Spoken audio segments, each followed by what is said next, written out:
Assalamualaikum warahmatullahi wabarakatuh. Halo adik-adik, bagaimana kabarnya hari ini? Semoga kalian sehat walafiat dan terus tetap semangat belajar ya. Nah, sebelum masuk ke materi, Ibu akan bertanya terlebih dahulu.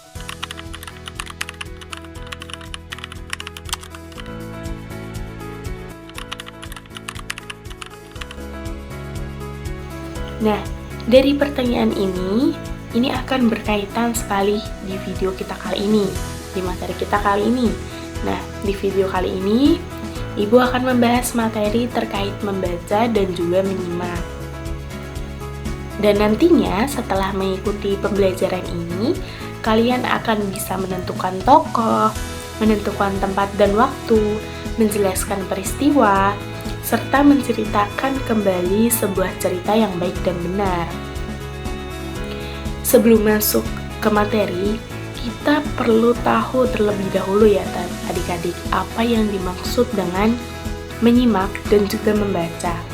Nah, di sini menyimak itu adalah kegiatan mendengarkan dengan penuh perhatian untuk memahami informasi yang didengar. Tetapi, sedangkan membaca itu adalah kegiatan melihat tulisan dan memahami makna dari tulisan tersebut. Jadi kedua kegiatan ini itu saling sangat penting karena membantu kita itu memahami informasi. Jadi baik dari suara maupun dari tulisan itu.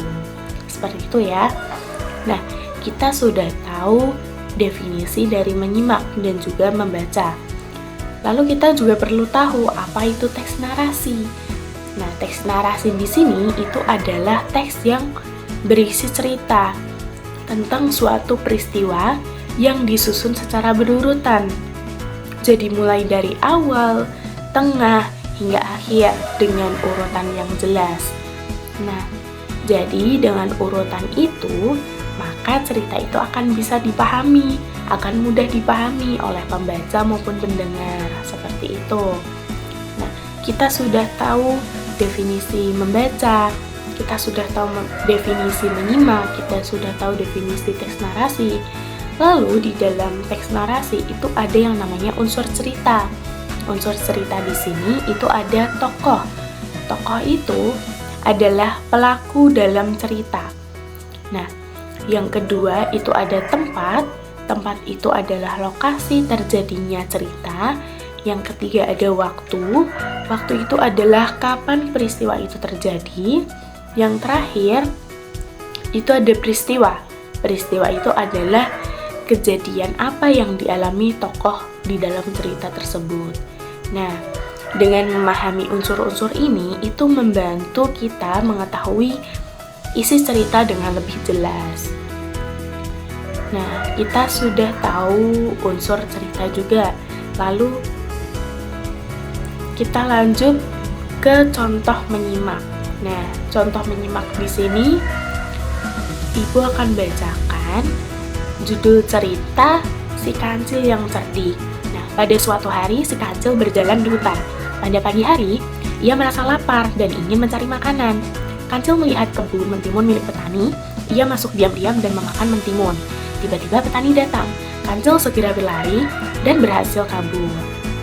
Nah, dari cerita judul Si Kancil yang Cerdik ini, kita bisa mencari unsur cerita tersebut. Yang pertama, kita cari tokohnya terlebih dahulu. Dari tokohnya itu adalah siapa yang muncul dalam cerita tersebut. Nah, dalam cerita itu yang muncul adalah si kancil dan juga petani. Lalu, di mana tempat dan waktunya dan kapan waktunya? Di sini itu biasanya disebutkan langsung dalam cerita. Dan di dalam cerita ini, itu disebutkan tempatnya di hutan dan juga di kebun binatang. Dan waktunya pada pagi hari. Nah, lalu peristiwa apa yang terjadi di cerita ini? Nah, peristiwa itu adalah kejadian yang dialami tokoh tersebut. Nah, apa peristiwanya? Peristiwanya adalah kancil itu mencuri mentimun, lalu dikejar petani dan berhasil kabur. Seperti itu ya. Nah, kita sudah tahu contoh menyimak. Lalu di sini ada contoh membaca.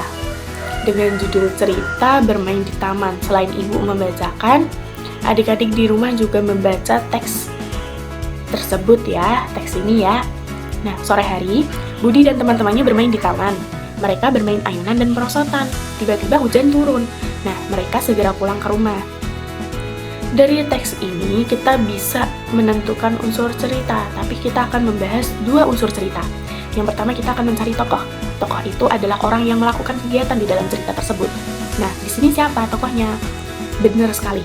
Di sini tokohnya adalah Budi dan teman-temannya, karena dia yang melakukan kegiatan tersebut. Nah, lalu yang kedua, peristiwa apa yang terjadi di dalam cerita ini? Peristiwa ini itu adalah rangkaian kejadian yang terjadi dalam cerita. Di sini apa kejadiannya? Nah, mereka itu bermain di taman, tadi kan? Lalu hujan itu turun sehingga mereka segera pulang, seperti itu. Nah, karena sudah ada contoh menyimak dan juga contoh membaca. Nah, lalu kita masuk ke latihan soal. Yang pertama ini adalah latihan soal tentang membaca. Nah, selain ibu bacakan di sini, adik-adik di rumah juga membaca teks ini ya, dengan judul bermain sepeda. Sore hari, Adi bermain sepeda di halaman rumah. Ia berkeliling bersama temannya. Tiba-tiba hujan turun. Mereka segera berhenti dan masuk ke rumah. Nah, dari teks ini kita bisa menentukan unsur tokohnya. Yang pertama, siapa tokoh dari cerita teks ini? Betul sekali adik-adik. Jadi tokoh dari cerita teks ini itu adalah Andi dan juga temannya. Lalu soal yang kedua, di mana tempatnya? Betul sekali. Jadi tempatnya di sini ada di halaman rumah. Nah, lalu kapan waktunya? Betul sekali, waktunya di sini ada di sore hari. Dan yang terakhir, bagaimana peristiwa dari cerita tersebut? Betul sekali adik-adik. Jadi peristiwa cerita dari teks ini itu adalah Andi itu bermain sepeda, lalu hujan turun sehingga mereka berhenti dan masuk ke rumah. Nah, jadi sudah paham ya adik-adik ya. Nah, selain itu, selain kalian juga membaca, kalian kan sudah membaca dan pastinya juga memahami. Dan tugas selanjutnya itu kalian menceritakan kembali dengan bahasa kalian masing-masing. Nanti bisa diisi di kolom komentar video ini, seperti itu ya. Lalu yang kedua ada latihan menyimak dengan judul pergi ke sekolah. Pagi hari, Rina berangkat ke sekolah bersama kakaknya. Mereka berjalan kaki dengan gembira. Di jalan, mereka bertemu teman-temannya. Mereka lalu masuk ke sekolah bersama-sama. Jadi dari teks ini, kalian bisa menentukan unsur cerita tersebut. Nah, di teks ini kalian bisa menjawab di kolom komentar. Nanti bisa diberi nama, nomor absen, dan juga kelas. Seperti itu ya. Nah, berarti dari materi kali ini ada dua tugas, ada dua penugasan. Yang pertama itu adalah dari membaca, itu kalian menceritakan kembali isi teks cerita yang berjudul bermain sepeda tadi. Kalian menceritakan kembali dengan bahasa kalian masing-masing, bisa diketik gak apa-apa. Nah, yang kedua tentang menyimak, kalian menentukan unsur cerita dari teks tersebut. Seperti itu ya adik-adik. Nah, kalian bisa jawab di kolom komentar video kali ini. Karena waktu kita juga sudah habis, jadi semoga kalian bisa memahami dan juga bisa menerapkan, mencari ke dalam teks cerita, dari unsur cerita, dan juga yang lainnya, memahami terkait menyimak dan juga membaca, dan menentukan unsur-unsur dalam cerita. Jadi terus berlatih agar semakin baik, dan kurang lebihnya ibu mohon maaf. Wassalamualaikum warahmatullahi wabarakatuh. Sampai jumpa di video pembelajaran berikutnya.